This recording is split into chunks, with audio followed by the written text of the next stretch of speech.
Hey everybody and welcome back to my channel. Today we'll be reviewing Alexis Deacon's King School. This is a brand new book that just come out early April 2026, so I've only had this for a few weeks. I am a big Alexis Deacon fan. I had the pleasure of being taught by him while doing my illustration course, and recently I attended like a Q&A evening with him that was like online. It was really good, and he's just a brilliant artist. However, I don't tend to like his children's books. He's most famous for, I would say, two books, one called Bigu and then one called Slow Loris.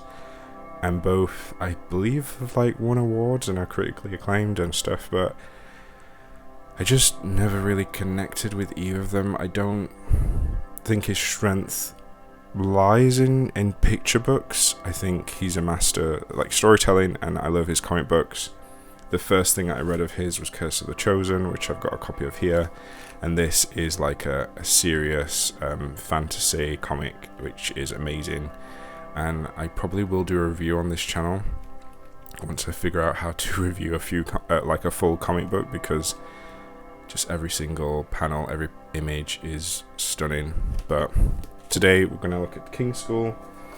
So I had the pleasure of hearing this early when I did the Q&A with him, because he did a full reading of it before it was released, and I loved it because it's not it's really fun and playful, and I would say his other books, while doing the Q&A, his other books I think he's always struggled in his life with like going to dark places, and a lot of his children's books have not done a lot of his other I'll start again. So he did two main children's books and they did well, but his other ones that he's done throughout his career and tried to pitch, and some that he has published, have not done well because there's a very light heaviness to his artwork. And he was explaining how he did this book after he had his first child, and this book feels light-hearted and playful and just fun, and I really wanted to buy it because it just looked cool. So this isn't really what he would normally do in children's books, but maybe he's in a new direction and he's in a better place to do light-hearted stuff. So it's a really simple story. He's written and illustrated it himself, and there's a lot of nice white space in these spreads. So he does this thing I've noticed in his work a lot, where he likes to quite like draw simple clothing, but he loves to draw hats, and I just love how every character here is kind of in a cloth sheet like robe type situation with a funny hat on. I'd like to ask him one day how come he always draws people wearing hats, because a lot of his characters always have hats on. But we start off with, it's a very simple story. The king's died and they need a new king, and the new king is a child, and straight away we go from like a very stripped back colour palette. It's just like white space and a lot of grey. Even though these characters have different colours in their faces, there's like a lot of grey here, and then there's this beautiful spread of blue and yellow. And I think I mentioned before, blue and yellow go really well together. If you Google blue and yellow posters for movies, you'll be shocked at how many movie posters use this colour palette. But this feels so warm, and he's just such a master at like poses, and poses that look like a character is doing stuff, being active and moving.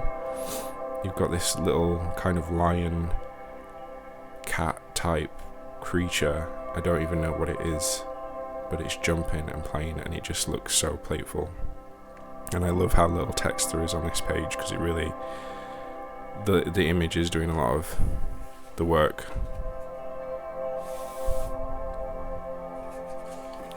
So the townspeople are kind of frustrated with the fact that they need a king, and their only option is this child that doesn't know how to be a king. So they decide he has to go to King School. I've got this image where they're all kind of looking at him disapprovingly. I really do love this character, as you'll see throughout the book. It's very like playful,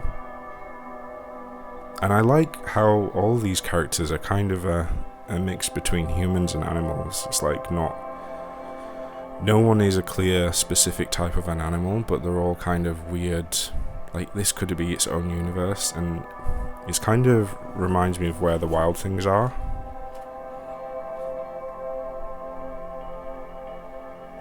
So again, we've got a lot of greys here, and I think that's kind of symbolizing the oppression of, like, you must go to school, you need to be serious now, and we need to teach you how to be a king, because that's what they tell this young king.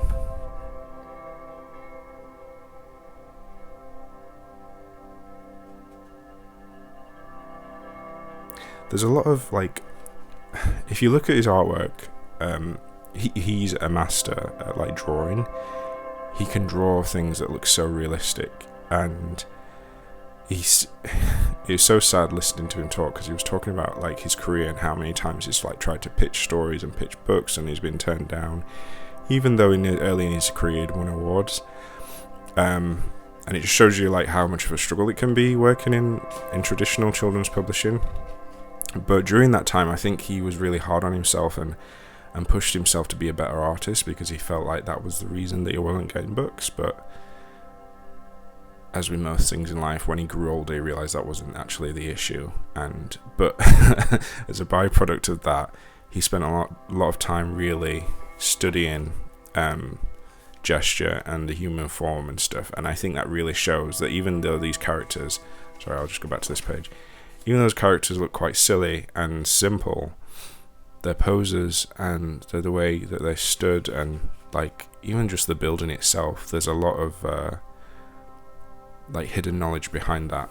He makes it look simple, but it's really not simple what he's doing.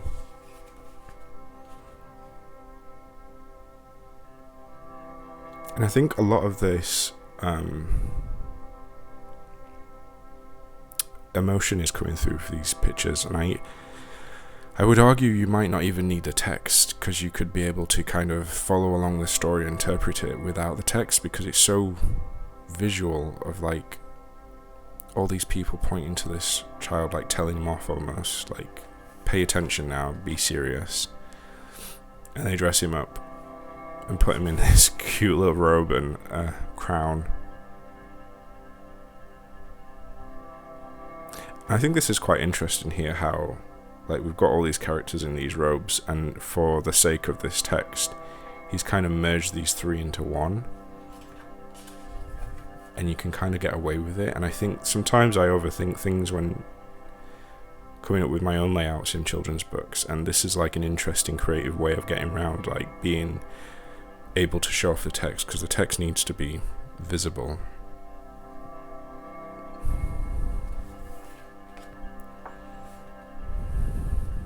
We've got this really fun spread here, and it's all the people of the town, like, teaching him everything he needs to know about the world, and you can just see his little face getting overwhelmed. And really, this is like school. Like, I don't know, school is a lot for kids to take in straight away after the first few years of life, and just, like, settling in, and then you're immediately put into this weird kind of container where you're shoved all this information at you for a long period of time, probably during the best years of, like, when you should be playing and enjoying life. And this is a fun spread. We've got, like, him learning, being told about all the previous kings before him, and again, we've got these, like, really funny faces. They're not quite human, and they're not quite animal, but they're all they all look so depressed and, like, grey greenish, and just, like, they're like, you're next, you need to learn all this stuff because you need to take their place.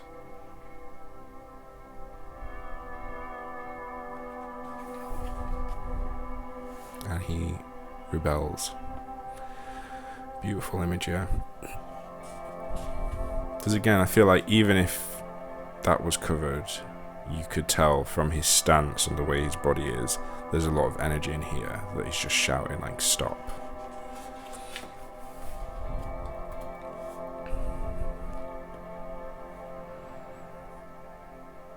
In King's School, kings make the rules, the king says. Stand on your heads. And it's just like they're all kind of shocked because he is the king, so they can't disobey him, although they were trying to control him.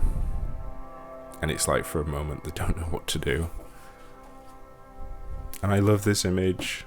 I almost made this thumbnail. This is so fun. And what I love about this is you can see as the robes are falling down because they're on their heads, there's so much beautiful colour and texture under each character. Whereas before you could see they had different colours on their faces, but they kind of look subdued because they're just covered in so much grey. And then under here it's just so fun, and actually the dark background really makes the colour stand out.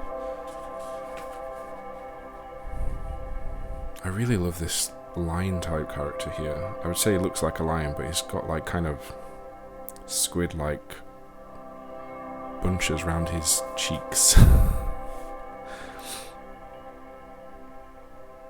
And then the king tells them that he has to catch him, and he runs away in the fields and he lets go of his cape.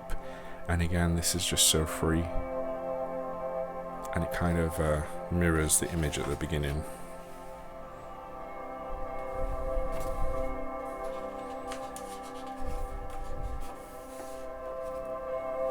And again, so all the creatures, all the people of the town start to take off their clothes and run in the fields like naked, but they've got so many cool, fun, bright colours, and all their bodies are so interesting that they've been like covering.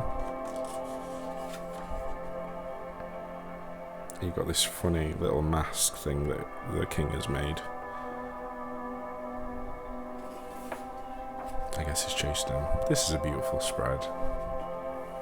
The more I think about it, I feel like this could be kind of a retelling, but it does feel similar to Where the Wild Things Are. You've got like a main character that's kind of wild and free, and then you've got these kind of oppressive monster type figures that he tames, and there is parallels there. I don't know how much he was influenced by that, because I even when he was reading it before, I never thought of Where the Wild Things Are, but now I'm looking at it, probably just because I've recently reviewed Where the Wild Things Are, I'm seeing the similarities.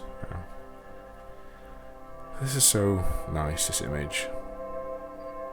It's like the first time that any of these adults have just relaxed and had fun, and everyone's just so happy and chilled because it's like they've been given permission to have fun.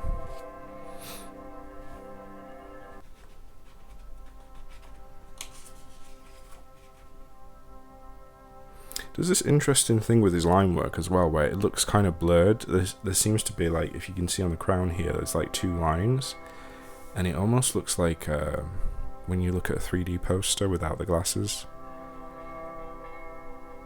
I'm not sure if I like it 100% because it can make it look a little bit blurry, but I'd like to know the reasoning behind that. It's very intriguing. So it goes into the forest. We've got another beautiful spread, and again at the front end of the book it was very like white and grey, and then as we get to this point where they strip off the clothes and they go free and their king takes control, there's a lot more colour, there's a lot more like natural colour, and this is a really beautiful spread of a forest. And I love how you can see all these brush strokes. I know he does both traditional and digital, but I'm not sure how this was made, but I feel these look very traditional. They look like literally splodges of paint. Along with the king, the people cried.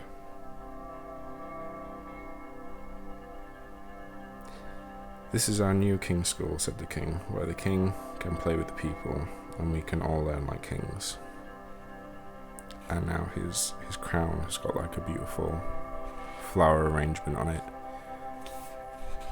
I wasn't ready for that book to end. I really like this book. I find it so playful and fun. And like I say, a lot of his other works that he's done are quite dark, and there's like there seems to be like a darkness over his creativity that has come out a lot in his work. Even looking at the Curse of the Chosen, this is a very dark colour palette, and like I've got this, like, I've just literally opened to a spread and there's like demons in blackness there. So it's nice to see him having fun and being playful, and it'll be interesting to see what comes next from him. I know he is working on other books, but I think next he might be working on like somebody else's book. I know he's written books before for other people to illustrate, and he's done a lot of illustrating himself for his own books. But it's been rare that he's just illustrated someone else's work. But he hinted that that might be his next project. But I liked this. I really like his work, and even just this cover is just so fun. And it's really playful how the colour doesn't stain the lines, and I think that's very representative of this character and what the book is about.